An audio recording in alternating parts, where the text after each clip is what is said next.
Okay, so we're covering sample exam, course 3, C3, residential 1. First question is, when the contract is signed under seal, which of the following statements hold true? And it gives you a couple of options here, and the correct answer is a contract under seal is valid even without signatures because it's under the seal. So how do you get the seal? What is that exactly? Seal could be like could be a corporate seal sometimes, or it could be a seal of a right? It could be. So everyday residential deal won't really have a seal. That's why you No, it won't. It won't really have a seal. That's right. Okay. Yeah. So even though that the contract is under a seal, it's valid even without signatures in the sense that you can have like a corporate seal or something that's represented along the same lines that's used equivalent to signature. Okay. Yeah. And then it says, which of the following searches do not related to title but are still performed by buyer's solicitor? So that's the ones that are not related that are performed by the buyer solicitor is the seller's status as a resident or non-resident. Okay. Because it applies to withholding tax that we talked about. That's mandatory, and then that can actually throw off the transaction quite a bit. And CRA is going to come chasing after the person who's representing that client. Okay. So they have to do that. 3 says, which of the following statements are true about commission trust account? And this one is where commission claims are not covered by RICO insurance if commission trust account is not maintained by a brokerage and salesperson knows it. Okay. Right? So every brokerage you are going to work for, you want to make sure that they're maintaining a commission trust account. Otherwise, the insurance for RICO that we're paying is not covering it. It's not covered. Okay. So that's really, really important to understand that's important, and it has to be there. You want it to be there because it's a. I would think, like, I'm working with Keller Williams. I would think that big name like that, they would obviously have a. I would say 99% they have it in place. I'm pretty sure they have it. I don't know Keller Williams, but I can tell you an operation like that, 99% they're going to have it in place. Number 4, when the buyers and sellers sign the agreement, which of the following can't sign as a witness for seller's signature? And that's the seller's salesperson. Okay. So when the buyers and sellers sign the agreement, which of the following can't sign as a witness for the seller's signature? Would be the seller's salesperson. So who do you get? Just someone else? You have to have someone else there to sign as a witness? Yep. Anyway, could a child, like if they're over the age of 18, could the seller's kid sign? Over 18 is great. Anyone else but you, basically, as long as they're over 18. Exactly. Okay, got it. And for here real quick. Let's move it right back up here. Just wanted to double check.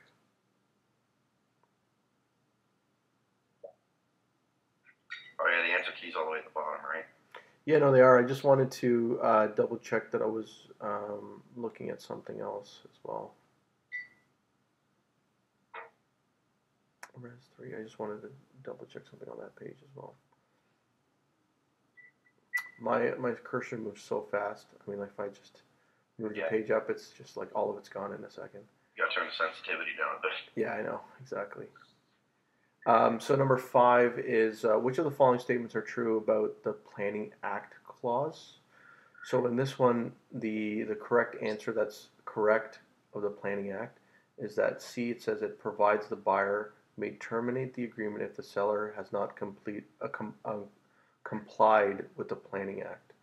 So if anything, any agreement, any property, any situation you get into where the Planning Act is in non-compliance, you can terminate the agreement without any default.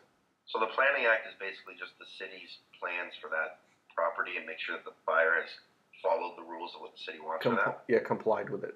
Okay. So it could be anything really. Like if the Planning Act says, you know, you can do this with the property, then you go ahead and start building a whole bunch of other stuff that's not even approved or permitted.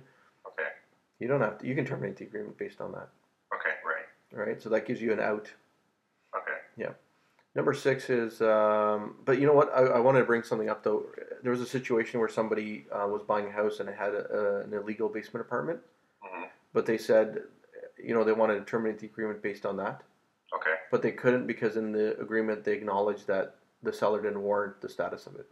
Yeah, we don't warrant the retrofit status of the basement. So because he already acknowledged it, he wasn't really able to get out of that agreement. And that's what I have to put in my agreement because Yeah. we don't warrant it. Okay. That's right.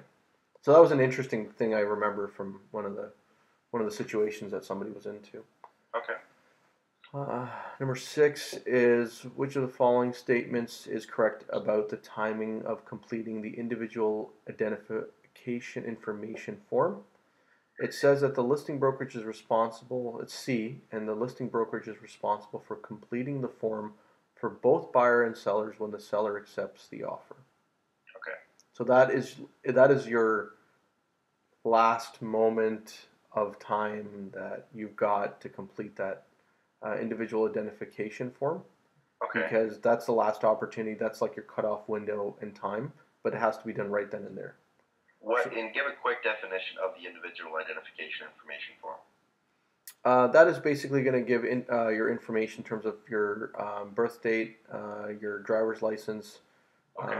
It's almost like it's just like a FinTrack situation where FinTrack wants to know where your funds are coming from, which bank you're banking with, Okay. and what you do for a living or what your job is. And then the individual identification form is basically to verify your ID to prevent fraud, event identity theft even. Okay. Right? So it actually it's actually a requirement so that it's for protection purposes. So you want to check everyone's ID when you do an agreement. Right? Because somebody could set up a false agreement, give you some money, and let somebody else get sued. Okay. Right? I don't know. Like, people do lots of interesting things, but the idea is for you to protect both parties and yourself. Okay. Yeah. So number 7 is which of the following statements are incorrect about title insurance?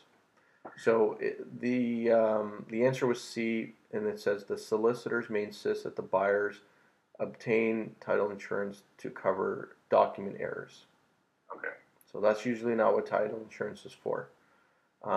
It's for avoiding the cost of a new survey. It's to cover acts of fraud. Not to really cover document errors, though. Yeah. So solicitor, the wrong answer is because the solicitor is saying, in case I make a mistake, you get title insurance, which doesn't seem right. So no, it's really for your own benefit. It's so that you're saying, okay, I don't want to buy the survey. They'll say, sure, no problem. Get the title insurance then. Okay. Well, they'll say, I don't want to go through fraud. I don't want someone putting on a mortgage on a house that I've paid off in cash in the future. So he'll say, get title insurance then. Okay. Then you'll say, sure, that makes sense. Number 8 says, which of the following situations would make a contract void? And that would be D, the contract is signed under seal and has no consideration. So no deposit, no money. Okay, consideration is money. I've heard that word 300 times. I don't know exactly what it is. Money. That's consideration, always money. Consideration is your money deposit, your cash deposit, your certified check. Okay, got Consideration is nothing else but money. Okay.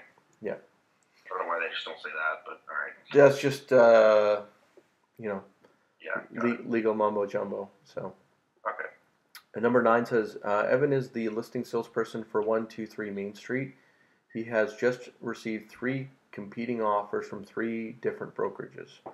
What is he required to do regarding those offers according to the Real Estate and Business Brokers Act? Okay.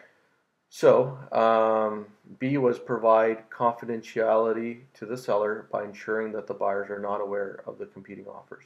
That doesn't seem right to me. No, that doesn't seem right to me too.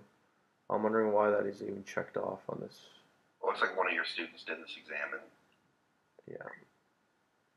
That's definitely not the right answer. Yeah, it's A. A is the right answer. Yeah.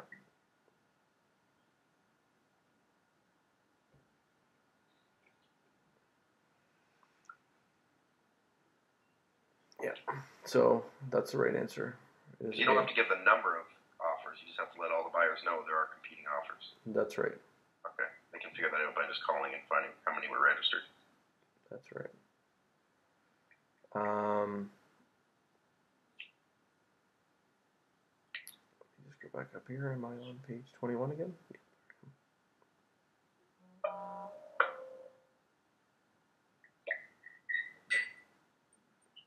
Yeah, disclose and provide details of the competing offers to each. You don't have to provide details of the competing offers to each buyer. You wouldn't do that. So you would disclose the number of competing offers to each buyer. Request that. Oh, you know what it's saying? I think I know what it's saying here.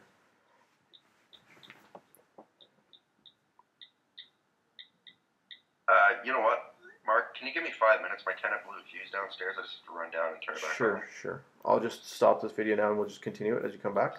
Just maybe check the answers.